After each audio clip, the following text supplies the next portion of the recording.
Hola, bienvenidos a Top Performers con Andrés Pérez, tu programa semanal en el que encuentras ideas, estrategias, inspiración para mejorar tu desempeño derivado de entrevistas que hago con personalidades.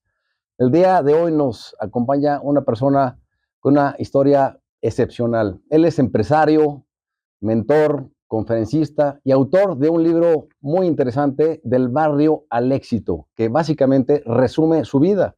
Él tuvo una infancia adversa, tuvo muchísimas dificultades y no obstante salió adelante. Así que Luis X Torres, muchísimas gracias por estar con nosotros. No, con mucho gusto, Andrés, gracias por la invitación y un placer estar aquí contigo. Perfecto, Luis. Yo considero que eres una persona, un caso de éxito, Gracias. porque has salido adelante a pesar de muchísimas dificultades y eres un hombre no nada más exitoso en términos profesionales, sino también como persona, como un gran ser humano. Así que Gracias. me gustaría empezar preguntándote cómo fue tu infancia, para que tengamos un contexto de cómo saliste adelante. Bien, fue una infancia complicada. Honestamente fue una infancia complicada, sin embargo, en ese momento no lo puedes ver, porque me tocó vivir en un contexto de pobreza, dificultad, adversidad, como suelo decirlo. Y entonces arranqué en un lugar en donde básicamente no había grandes recursos. Crecí en Ciudad de Nezahualcóyotl. Cuando nací, de hecho, ahí todavía no estaba pavimentada muchas de las calles. Entonces, fue en un contexto donde no estaba pavimentado, donde ir por el agua quedaba un poquito lejos. En general fue una infancia complicada, sin embargo, al mismo tiempo son las infancias que te forjan y a título personal me ayudó mucho a construir mi carácter. Así es, pero de hecho me parece que hasta te fuiste a Estados Unidos, ¿no? De Sí, mojado. correcto, sí. A los 9 años de edad, derivado de las deudas, mi padre tenía muchas deudas. Él es emprendedor y era emprendedor también en ese entonces. Decide montar unos negocios, pide unos préstamos, le cuesta mucho trabajo después pagar el préstamo. Le toca irse a Estados Unidos de forma ilegal a mi padre. Y nosotros más o menos un año después manda por nosotros. Mi madre, mi hermano con 8 años, yo tenía 9 años en ese entonces, y mi hermanita Kenia de 1 año en ese momento. Y nos toca viajar hacia Estados Unidos de forma ilegal. Igual, así como se ve en las películas, es como 10 o 20 veces peor. Así, Nuestro, porque el cruce es brutal. es muy violento, es muy violento. De hecho, en ese cruce que es violento, nos toca pasar por el río, la sierra, es muy complicado. Toca incluso ver morir personas en ese momento, porque si a alguien se le rompe un pie o algo por el estilo, no es que los coyotes te digan hay que esperarlo, es como de tenemos que continuar.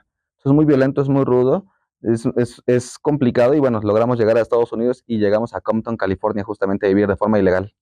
Ok.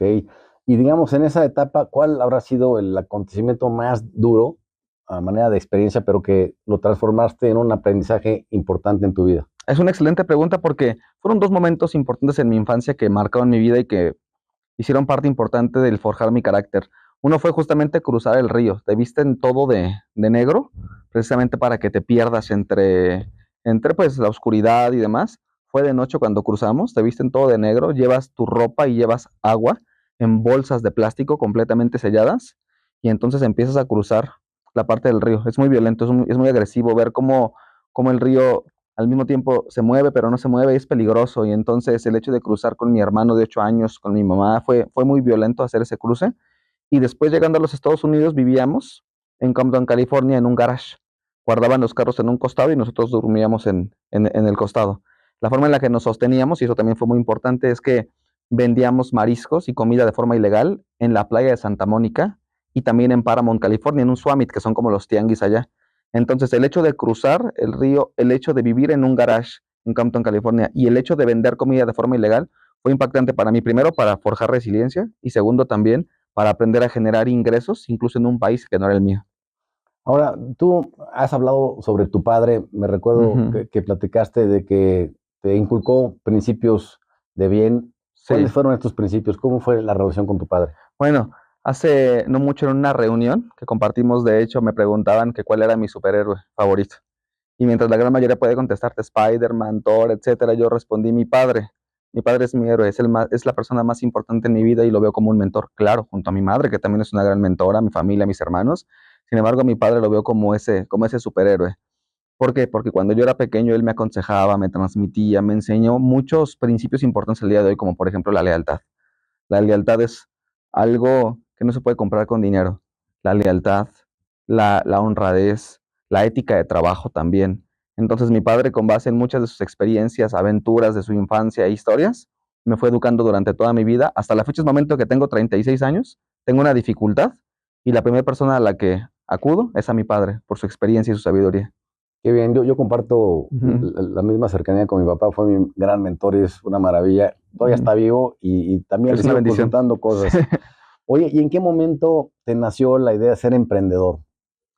Yo crecí en una familia de emprendedores. Mi padre fue mesero cuando él tenía 17, 18, 19 años. Mi padre se casa con mi madre a los 21 años, mi padre con 23, mi madre con 21. En ese momento mi padre trabajaba en el María Isabel Sheraton todavía de mesero y él tuvo esa fortuna de poder ver que había gente que se alojaba con muchos recursos económicos, con mucho capital social, económico, de todo tipo. Y él le pregunta a una persona, a uno de los comensales, que cómo le hacía para poder manejar un carro como en el que había llegado. Y él le responde, emprendiendo. Te sugiero que emprendas, le dijo el comensal a mi padre.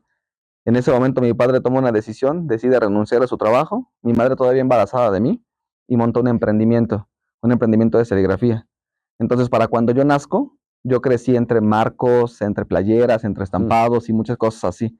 Toda mi vida vi el mundo del emprendimiento, entonces por mi mente nunca estuvo la posibilidad de conseguir un trabajo. Crecí en el mundo del emprendimiento y yo mi primer emprendimiento lo tuve aproximadamente a los 7 años que estaba en la primaria.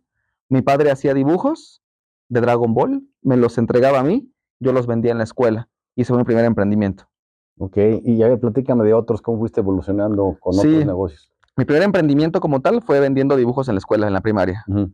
Después mi padre se va a los Estados Unidos, yo con 9 años, y él deja muchas estampitas de equipos deportivos, de personajes de películas y demás, y esas me las deja a mí. Él antes de irse a Estados Unidos platica conmigo y me deja a cargo de la familia.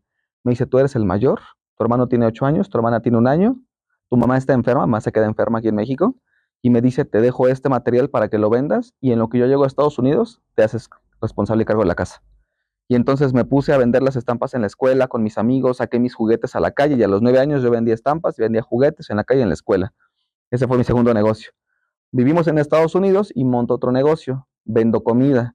Me ponía a vender comida dentro de la escuela y también, digo, esto no era legal en Estados Unidos, yo era un niño, pero de todas maneras era ilegal. Entonces me ponía a venderle a mis amigos comida en la escuela, fuera de la escuela, en los tianguis, que son los suamit allá. Yo preparaba mis propias tortas y me iba con mis padres. Ellos vendían lo que llevaban y yo llevaba unas cuantas para mí y las vendía. Eso fue más o menos te hablo de 11, 12 años, cuando ya estaba yo vendiendo en Estados Unidos comida. Y entonces regreso a México, monto otro negocio, justamente de vender algunos artículos deportivos, playeras futbolísticas y demás. Y así fui de negocio en negocio hasta llegar a lo que actualmente tengo. Y a ver, platícame de tu negocio actual, que entiendo que has capacitado a más de 40,000 personas en Sí, estos 15 años y les ayudas a vender mejor en las diferentes plataformas de e-commerce, correcto, sí, ¿cierto? correcto. Yo me caso con 19 años. El único título que tengo y que tenía, por supuesto, en ese momento cuando me caso, era el de la secundaria. Yo no tengo estudios académicos. Eso no implica que uno no se forje y no aprenda otro tipo de educación. Y entonces yo me caso con 19 años y lo único que sabía hacer era vender. Y entonces yo trabajaba en un café internet, en un cibercafé.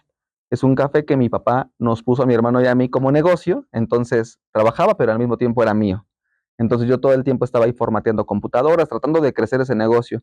Y un amigo que iba al cibercafé siempre entraba a una página amarilla, que era Mercado Libre. Yo no sabía, solamente veía el color amarillo. Y un día le pregunto que qué hacía. Me dice, es que voy aquí al Metro Santa Marta, muy cerca de donde yo vivía, a entregar unos productos que vendí.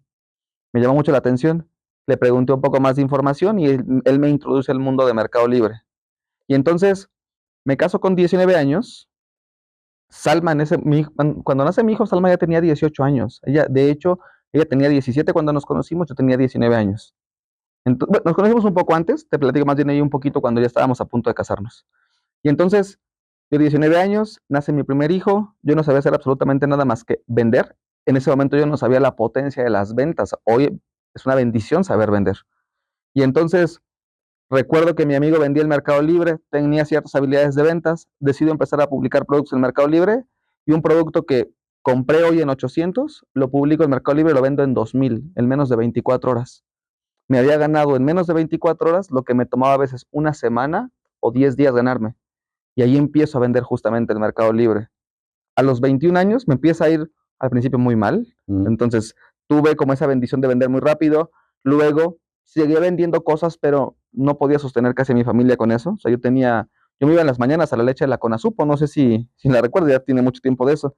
Me iba con las cubetas, me iba con el tarjetón, me iba a la leche de la Conasupo. Y bueno, vivía con 100 pesos 2, 3 días, literal. O sea, buscas la forma de extender el dinero. Me empieza a ir muy bien, más o menos a los 21 años. Lo primero que hago es consejo de mi padre. Está yendo muy bien, construyete una casa. Y a los 21, 22 años logro construir mi primer departamento. Mm. Y eso me permite también ya empezar a contratar equipo, a tener mi primer colaborador y, bueno, para no hacer una historia muy larga, me doy cuenta que también había mucha gente que me decía, oye, enséñame, eso que tú sabes hacer, te acabas de construir un departamento. Hay gente que a veces tiene 40, 50 años y no se ha logrado comprar su casa o hacer su departamento. Lo hiciste con 21, 22 años, todo por vendiendo en Mercado Libre. Enséñame. Y tuve mi primer estudiante que fue mi hermano. Mm. Y a partir de mi hermano empecé a tener más amigos a los que empecé a enseñarles.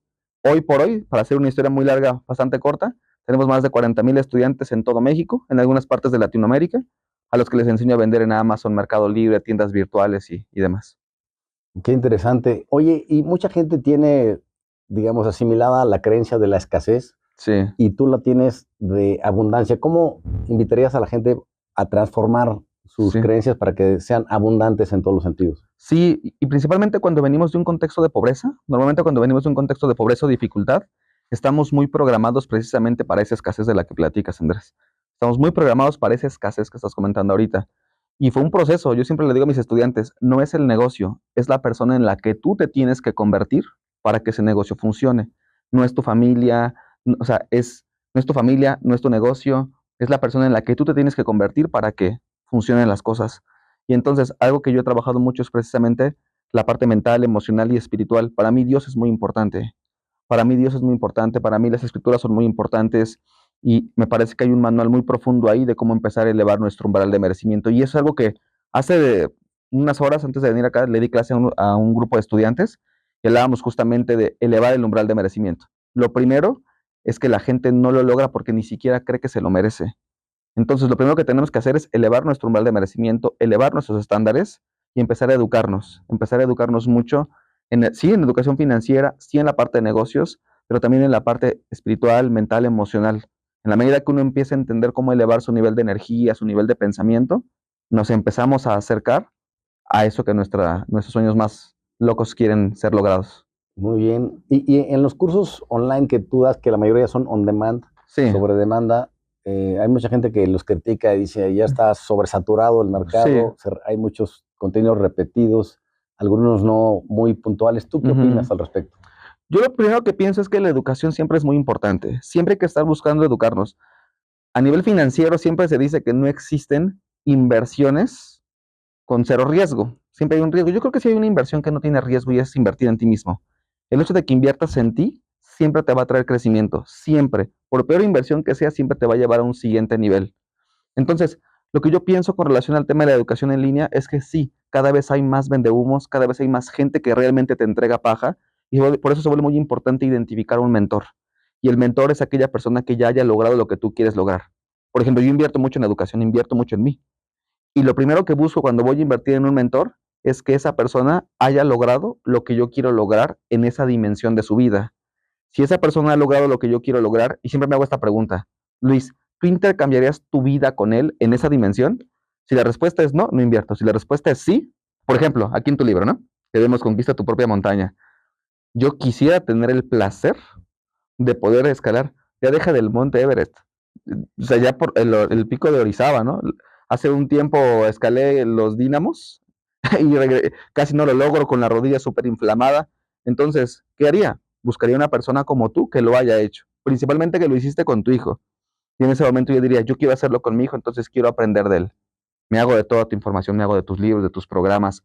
Por lo tanto, a lo que quiero llegar es, buscaré una persona que haya logrado lo que yo quiero lograr, invertiría en esa información. ¿Por qué? Porque ha demostrado que vive esa vida que yo quiero tener. Ok, y ahora que hablas sobre este proyecto familiar, Sí, recuerdo que tú tienes un concepto que le llamas Family First. correcto. Platícame de ese concepto. Sí, en el proceso yo vengo de un contexto de pobreza. En el proceso de buscar arrancar un negocio, te conté ahorita la parte bonita, ¿no? Empecé de 19, a los 21 ya había, 21, 22 había construido mi primer departamento donde yo vivía. Empecé a contar esa parte linda, pero en ese proceso también, cuando yo tenía poca educación a nivel de conciencia, poca educación financiera. En ese proceso, cuando empieza a llegar mucho dinero a tu vida y tú no estás regulado y tú no entiendes de la parte espiritual, de la parte financiera, también te empiezas a meter en muchos problemas. Y entonces me empezó a ir extremadamente bien económicamente, pero yo no estaba listo, ni emocional, ni mental, ni espiritualmente para esa abundancia que estaba siendo derramada sobre mi vida. Y entonces empiezo a tomar malas decisiones. Entre ellas, yo dejé de ser un buen esposo. Dejé de ser un buen esposo, dejé de ser un buen padre en ese proceso. Estaba trabajando 20 horas al día, literal. Estaba trabajando 17, 18 horas, dormía 4, 5, 6 horas, me despertaba y no estaba siendo ni un esposo presente, mucho menos un padre presente, ni un hijo presente, ni un hermano tampoco. Y en ese proceso atravieso un divorcio con la mamá de mis hijos. Hoy a la postre somos excelentes amigos y tenemos un proyecto hermoso que son nuestros hijos. Y entonces empiezo a desconectarme de la madre de mis hijos, empiezo a desconectarme de mis mismos hijos, de mis padres.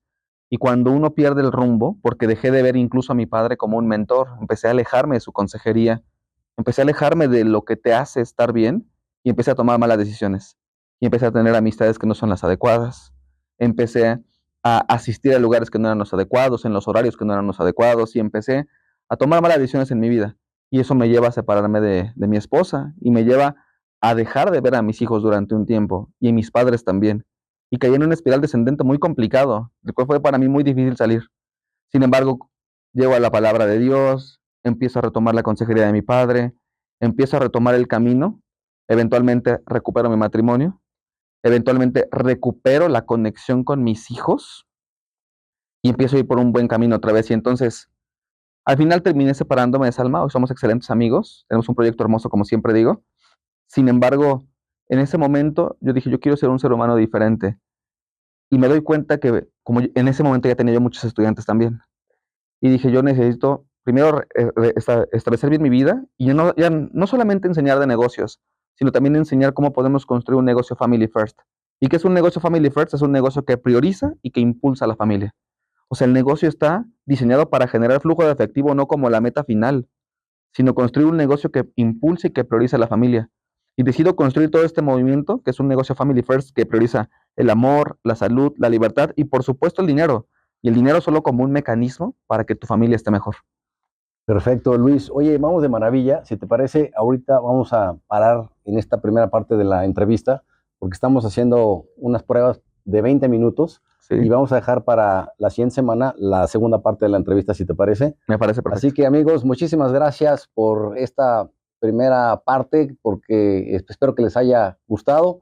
Y la siguiente semana verán la segunda parte que viene, ahora sí que la carnita, lo más Sí. interesante que Luis X Torres nos va a compartir. Muchas gracias, saludos.